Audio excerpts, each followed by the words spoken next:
Well, good morning. And welcome to White Bear Unitarian Universalist Church. We are delighted to have you here, both those in the space and those attending virtually. It's good to be together. We are a community of youth, adults, and children sharing the values of courage, reverence, and compassion. I'm Jim Van Ostrand. I use pronouns he, him, and I'm a member of our board of directors. If you have a sorrow or joy you would like shared in the meditation, please add it to our meditation bowl over by the windows there, or in the chat box before the opening hymn. Please make sure to gain consent before you put someone's full name in the bowl. Every Sunday, you are welcome to join us for social hour, both in person and on Zoom. In-person social hour this summer is an opportunity for folks to gather for conversation, crafts, and making connections across ages. Zoom social hour will start at 11 a.m. The link is in the chat box. We are still collecting books of all genres for all ages for the families staying with Project Home. You can bring books to donate to the table in the atrium through next Sunday. We are also looking to recruit teams of people to collaborate on delivering groceries and preparing and serving a meal over the weekend at the Provincial House in St. Paul. Please find the form in last week's e-news, in the chat box, or at the table in the atrium next to the books. After the 2.5 years that COVID has kept us apart, we are gathering all WBUUC choir members, past, present, and future, to join us for the monthly potluck on August 17th at 5:30 and stay for a gathering of singers at 6:30. Please plan to attend to greet old friends, meet new singers, and learn what's ahead for the music program. We'll sing together too. Not me, but. And finally, you're invited to a very special breakfast at 9 a.m. before the service on Sunday, August 21st. Wear comfy clothes, eat quiche, and bring your big questions for Roger to answer as part of our question box service. We will also have an open house for the children and youth programs for anyone interested in learning more. Welcome to our church. Together we grow our souls and serve the world in love.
Come in. Come into this place which we make holy by our presence. Come in with all your vulnerabilities and strengths, fears and anxieties, loves and hopes. For here you need not hide, nor pretend, nor be anything other than who you are and who you are called to be. Come into this place where we can touch and be touched, heal and be healed, forgive and be forgiven. Come into this place where the ordinary is sanctified, the human is celebrated, the compassionate is expected. Come into this place. Together we make it a holy place. I'm Reverend Jack, and my pronouns are he, him.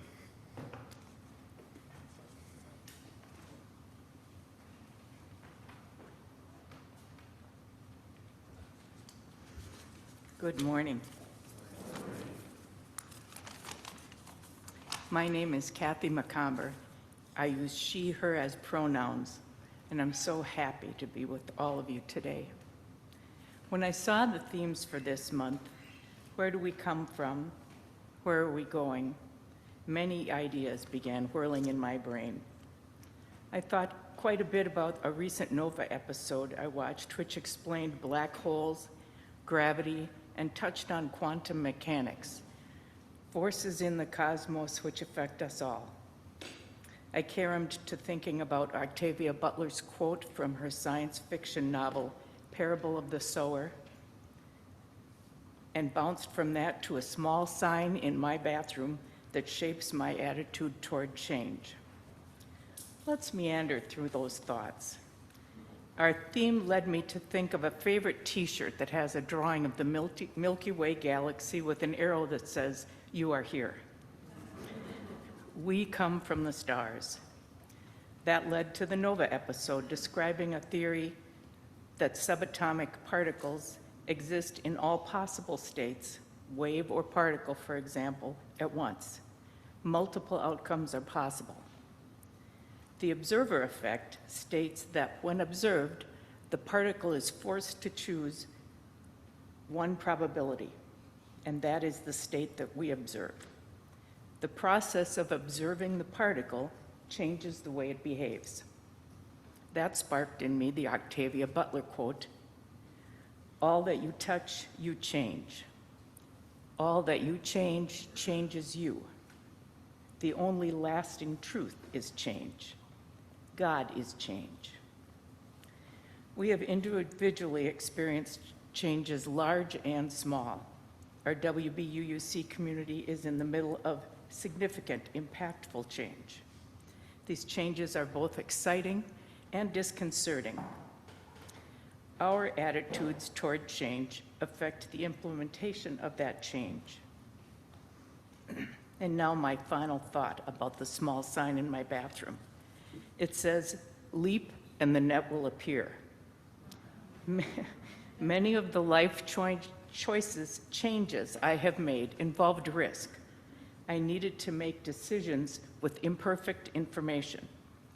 That little sign lets me take a deep breath and move forward with a positive feeling.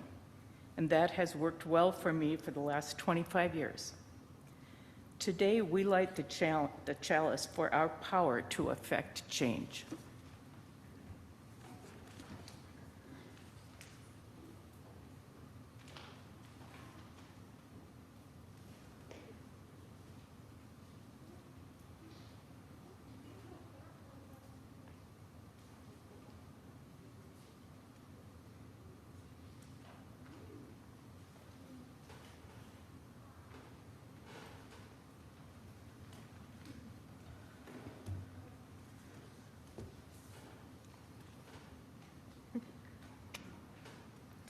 I'm Reverend Sarah Goodman. I use she, her pronouns. Join me in these opening words. Love is the spirit of this church, and service is its law. This is our great covenant, to dwell together in peace, to seek the truth in love, and to help one another.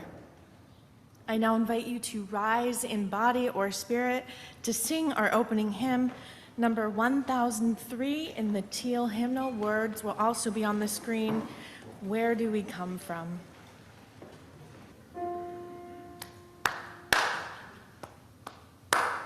Where do we come from? What are we? Where are we going? Where do we come from? What are we? Where are we going? Where do we come from? Where do we come from? Mystery, mystery, life is a riddle and a mystery. Mystery, mystery, life is a riddle and a mystery. Where do we come from? Where are we going? Where do we come from? Where are we going? Take it.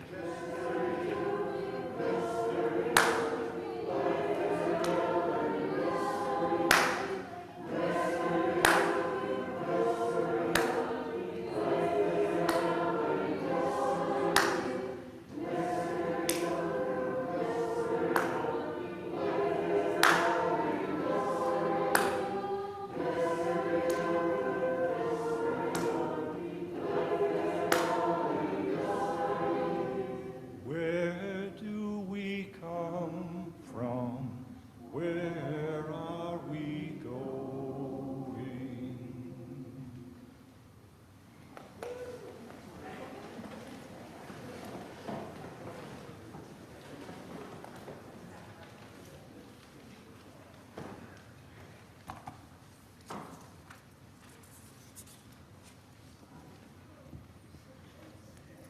I'm Assistant DRE Nico Van Ostrand, and my pronouns are they, them. This morning's story, like so many of the stories we tell at church, is calling us to do something in our lives.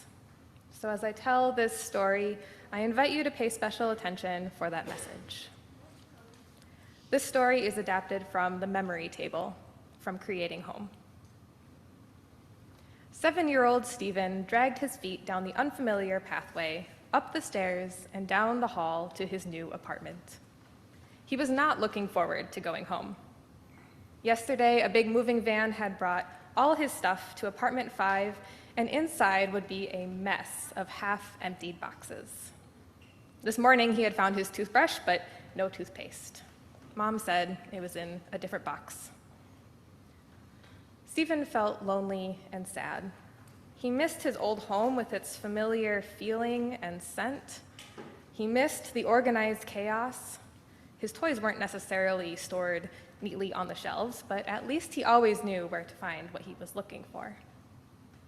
And even more than all that, Stephen missed his neighborhood friends, who used to come over almost every day to eat snacks and play games together at the kitchen table.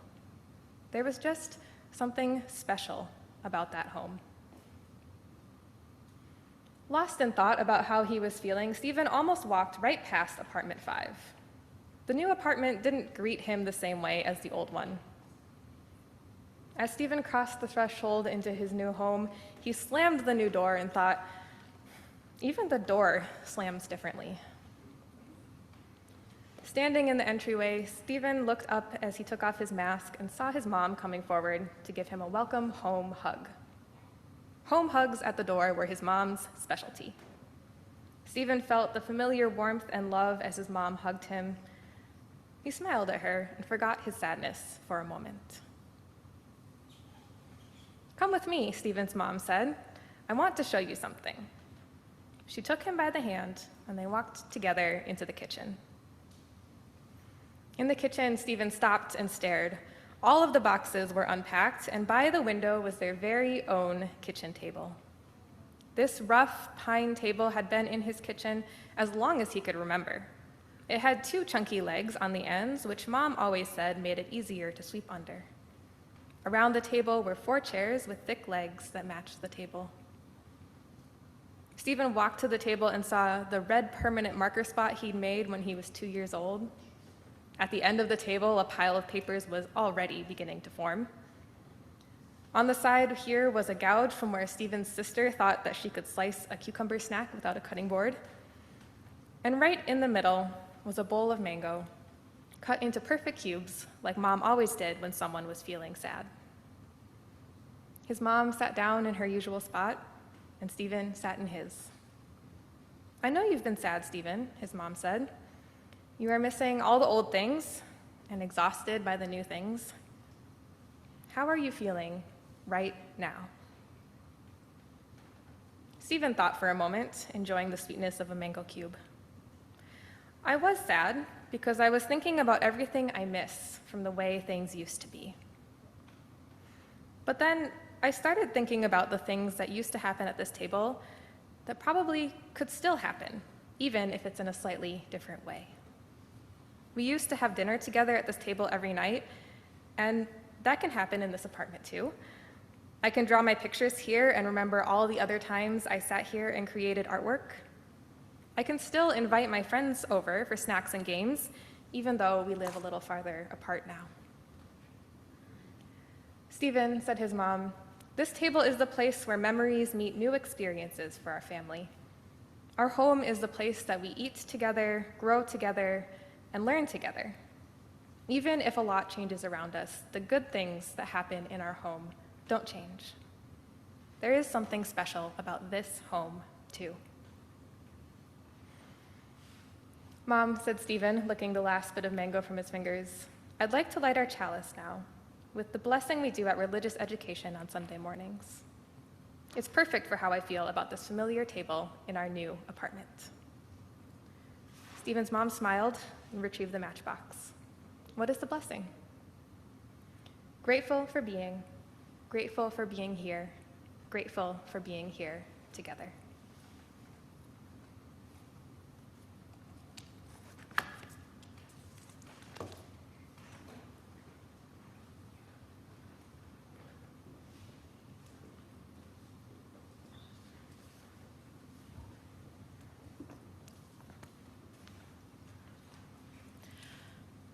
Join me in repeating the blessing that Stephen and his mother shared. Grateful for being here, grateful for being here together. I am grateful to be here with you together this morning with about 85 people in this room and about 87 people online. I am grateful to be with you. I hope that you all will join me in the spirit of meditation. Find a comfortable place for your body, be it moving around or sitting in stillness. Take a breath and hold it for a second before releasing it.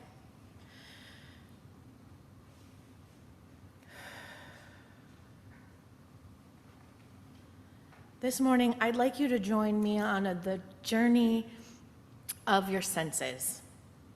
I recognize that not everyone is able to experience all of the senses, so I encourage you who encounter a sense that isn't as strong to continue in the previous sense until we get to one that works for you. So let's begin with touch.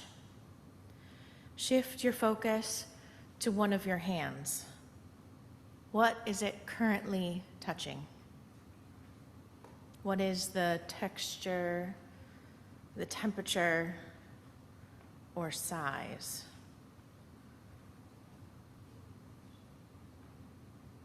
Take time to explore whatever it is with touch.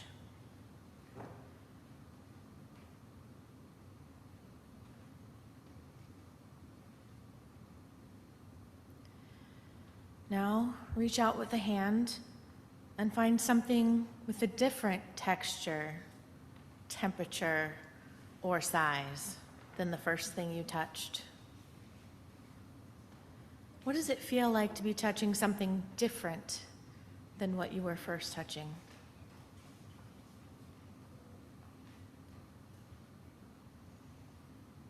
Breathe in again and take note of the smell. Do you smell anything in particular? Those of you in the room here, this will be challenging as you're all wearing a mask. you may need to use your imagination. Do you smell coffee? Do you smell flowers? Do you smell someone's perfume or hand sanitizer?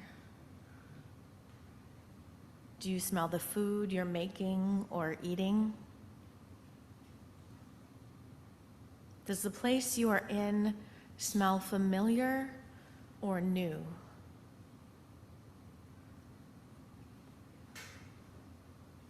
Now think of your favorite place. What does it smell like?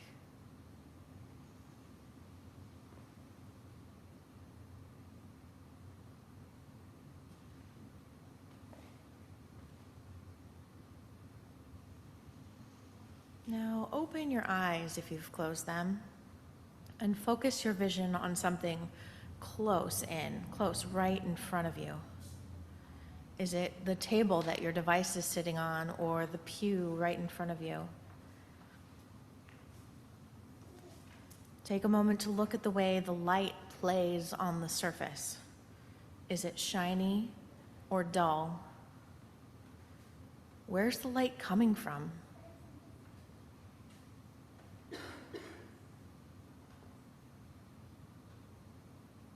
Now change your focus.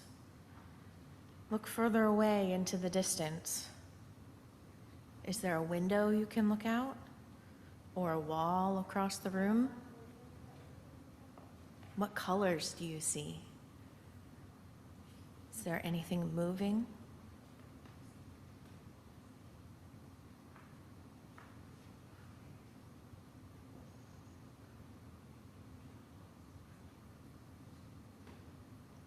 What can you taste in this moment? At home, perhaps you can grab a bite of food or drink to taste. What flavors are present? If you don't have anything nearby, I invite you to lick your lips. Do you taste chapstick or lipstick? Do you taste salty sweat or the sweetness of breakfast or your toothpaste? Did that make you laugh? I didn't hear anybody, but it could have. Now you did. What did it sound like when you heard that? What else can you hear where you are? Nature sounds? Other people breathing? Someone humming or screeching or singing? What sounds do you most associate with worship? For those of us who can, let us share a time of silence.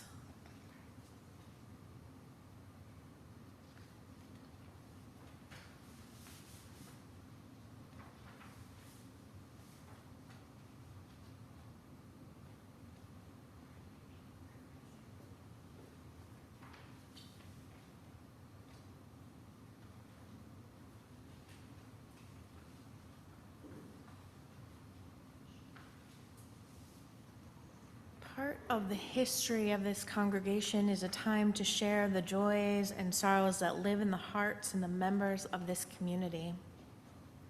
Together this morning, we hold these members and friends.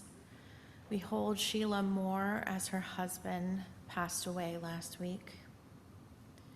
We hold David Dixon and Carol Pierce as David was in an accident, a bicycle accident.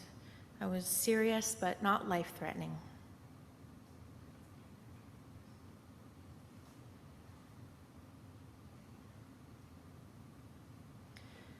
We pray for Nancy.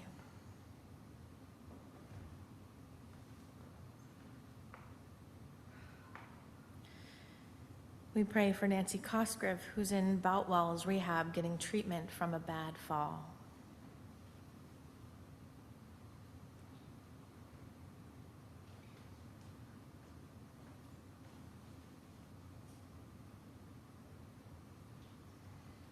We, each of us, have people in our lives that need a little extra care.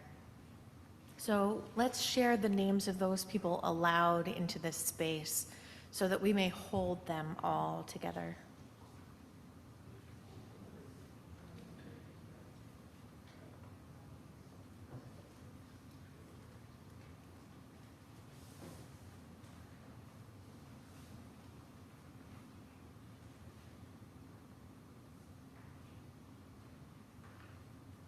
We hold them all in love.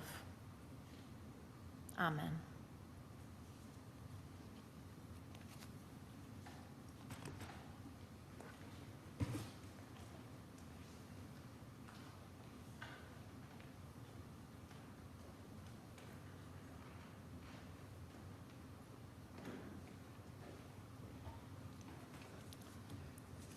Today's special collection will go to School Tools Drive 2022. This effort will supply children from low-income families with needed equipment for school this fall. This program is run by Interfaith Action of Greater St. Paul, which fills hundreds of backpacks for children who need your assistance. We'll pass the donation plates now. You can also donate in 3 other ways: on the WBUUC webpage, by sending a check, or using the text-to-give option printed in your order of service or in the chat box. Whichever way you give, please indicate the keyword school. Thank you for your generosity in serving our world together.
Our reading is called A House Called Tomorrow by Alberto Rios.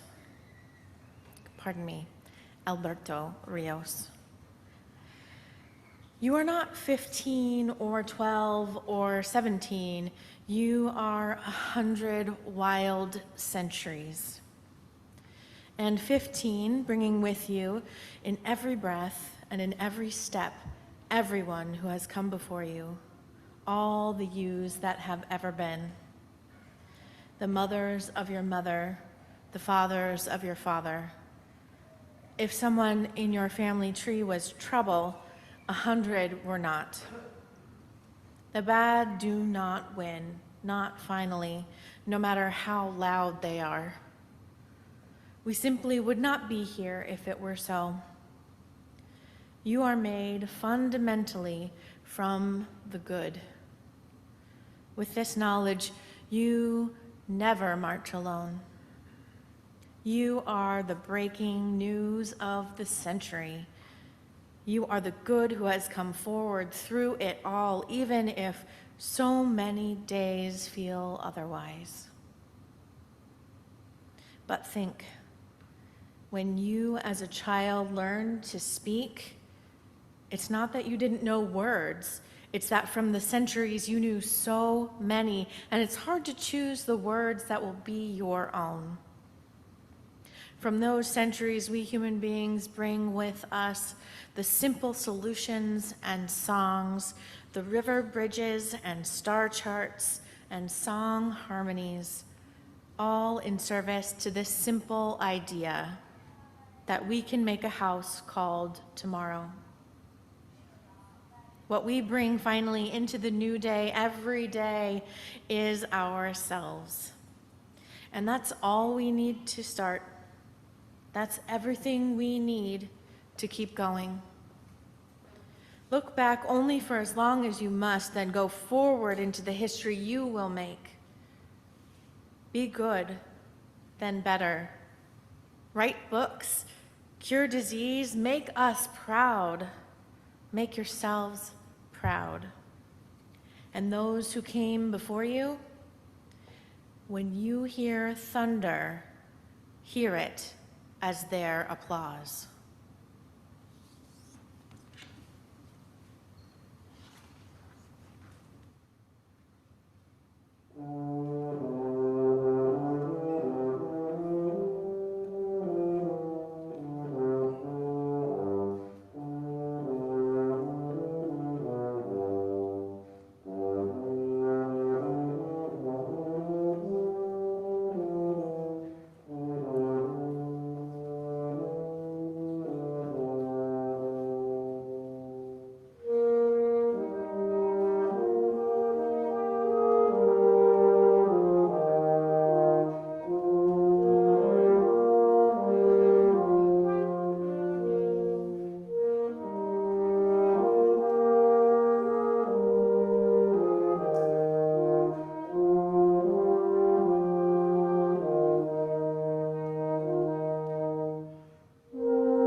Where do we come from?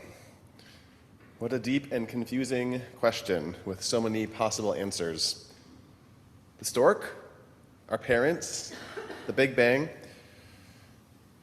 I believe that we come from centuries of hope and the goodwill needed to believe that future generations will continue the human legacies of progress and dignity, tolerance and peace. But what if we narrow down the we and define who we mean when we say we? Are we talking about this congregation specifically, or Unitarian Universalism more broadly? Let's look at both.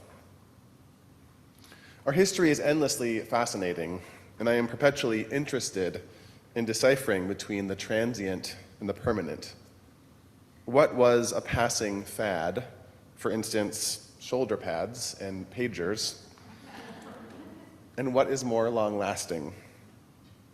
In thinking about our own history, what has changed and what has remained the same? If you remember only one thing from this sermon, remember this.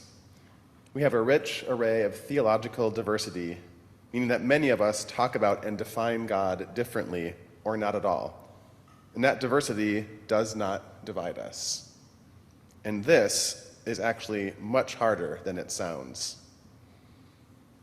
The history of Unitarian Universalism is a wild ride with many twists and turns.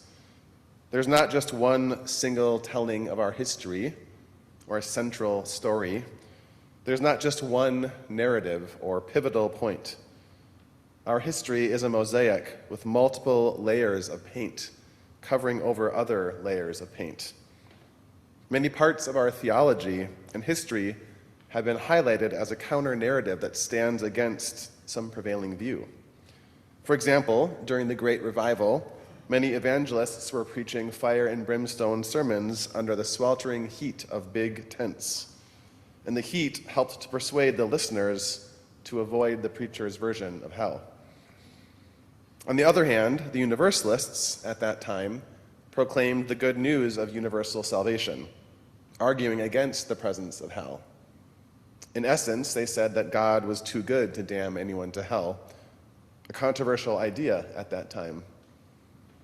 Before that, our Unitarian ancestors, many of whom had been influenced by their own Jewish and Muslim neighbors, celebrated the unity of God rather than seeing God as a trinity. And in the 20th century, our association of UU congregations moved beyond a self-definition within Christianity. Our leaders were too enamored with the wisdom of all the world's religions to just subscribe to one. During that time, we really started to embody the practice of theological pluralism. But that pluralism came in multiple stages. First, there was the idea that all religions were like different paths up the mountain, and they all met at the top. The different religions of the world, though they looked and felt different, all led to the same place. Pretty good idea. But some people thought this idea took away some of the unique particularities of the different religions. So they came up with a different metaphor. They said, world religions are like different paths up different mountains. In other words, people of different faiths all have their own unique journey to their own mountaintop destinations. Most religions, for instance, do have a different understanding of an afterlife, if they have one at all. So this one seemed a little bit better. Again, it was pretty good, but then someone thought, these different mountains don't even necessarily touch each other. It's like people of different faiths live completely isolated from others, and that just won't do. So they came up with a more refined metaphor. World religions are like different paths that go up to various peaks on the same mountain range. Multiple paths, multiple peaks, and you could actually get from one peak to another. You could actually see other peaks and other climbers. This idea seems much more accurate to the world we're actually living in. We are, all of us, trying in our own way to climb upward a bit, making progress, achieving growth. With new information, we are aspiring to break generational cycles and negative patterns. As Alberto Rios says, look back only for as long as you must. Then go forward into the history you will make. Be good, then better. make us proud, make yourself proud. Which actually reminds me of this congregation. We are theologically diverse here. Some people call this their church. Others call it their religious or spiritual community. Some people here pray regularly, while others meditate. For some people, this is their community of faith and hope, while others came here to escape a painful or abusive faith community that took advantage of their hope. Some people arrived here confident and strong, ready to contribute and lead from day one. Others came here in crisis, looking for support and comfort, consolation and rest. Whoever you are and wherever you are in your journey, you are welcome here. You are welcome here in this place where we covenant together to dwell in peace, to search for truth, and to help one another. Here in this congregation, we are aware of many changes and transitions that come at us, and we have been busy building various structures and creating helpful rituals to keep us grounded. Just like in Nico's story, the table proved to be a reminder to Stephen that even though times had changed, some things were still the same. In just a few short weeks, we'll be celebrating our annual backpack blessing, followed a few weeks later by our yearly water communion ritual. This tradition has its history in the 20th century, and it will continue as long as it serves its purpose. Some traditions die out or get replaced by new imaginings. And just like those rituals, we are a dynamic people who celebrate the fact that change happens. Even our sense of the holy changes over time, and that's a good thing. Sometimes I sit here in this building, like I did during Sarah's meditation, just looking at the walls, thinking about the people who have sat here before and looked at these same walls, or those walls in the social hall, which used to be our sanctuary. They may have come for comfort or inspiration. They might have come to make new connections or to feel not so alone. Whatever their reason, they were welcome here, and they left their mark here. We are different because of those who came before us. Before the Unitarians merged with the Universalists, Dana McLean Greeley served as the president of the American Unitarian Association. And once the two denominations merged to become what we now know as the Unitarian Universalist Association, he was the first president. He spoke beautifully about this same sense of legacy and continuity 50 years ago. He said, "We ourselves are the heirs of all the ages since the dawn of time, and the divine spark that burns in our breasts is the harbinger of the full light of day in ages that are yet to be." Here at WBUUC, we just completed one full year of interim ministry. We've had 52 Sundays together since our previous senior minister, Victoria, left, and it has been quite a year. A lot has definitely changed, but a lot has remained the same, like that divine spark that still burns in our breasts, a harbinger of things yet to come. And also, a lot is still changing, still in flux. We're trying our best right now to build momentum for a returning choir and for regular meals. This summer there have been potlucks, but this fall we're trying to recruit people to serve on regular cook teams. If you are interested and able to help, let me know. And if you're not sure about the importance of shared meals, let me just paint you a picture of our July potluck. Many people were back in the building for the first time in months. Kids and youth were playing together. Almost every single person there who isn't actively parenting helped to clean up so the parents could sit together for a parent circle, to offer and receive support with each other. These meals really are a magical time in the life of the church. I hope you can join us for one soon. How many of you here hung your hope in this church, looking for something bigger than yourself. For some of you, that thing is God or spirit or universe. For others, it's love or a sense of compassion. For others, you feel it when you're helping others or when you're in community. The important thing isn't necessarily why we come or that we come for the same reason, but rather that we come at all and connect with each other. Since everyone is genuinely on their own spiritual path, it is up to each individual to search their conscience and their own life experiences to make meaning out of it. Just remember, you are made fundamentally from the good. With this knowledge, you never march alone. You are the breaking news of the century. You are the good who has come forward through it all, even if so many days feel otherwise. This morning, may you know and appreciate the continuity and hope of your ancestors. May you know and celebrate the theological diversity, both here in this church and in our globally connected world. May you locate and come to love the seed of goodness planted in you. And may you carry it forward into your next chapters of life with grace and wisdom. Blessed be, and amen.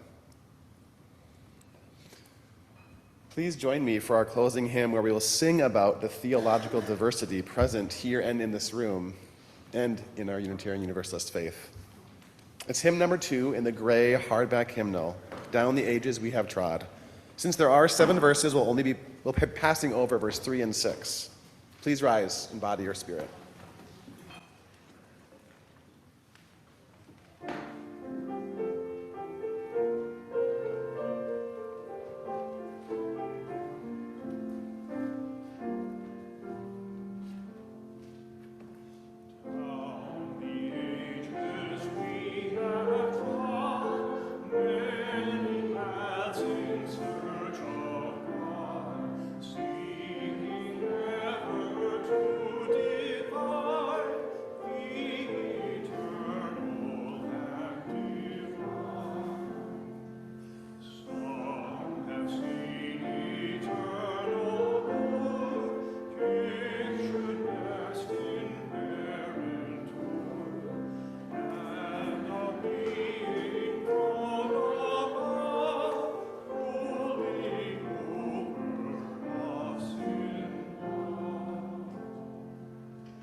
Everyone who has come before you, all the yous that you have been, the mothers of your mother, the fathers of your father, from those centuries, we human beings bring with us a simple idea that we can make a house called tomorrow.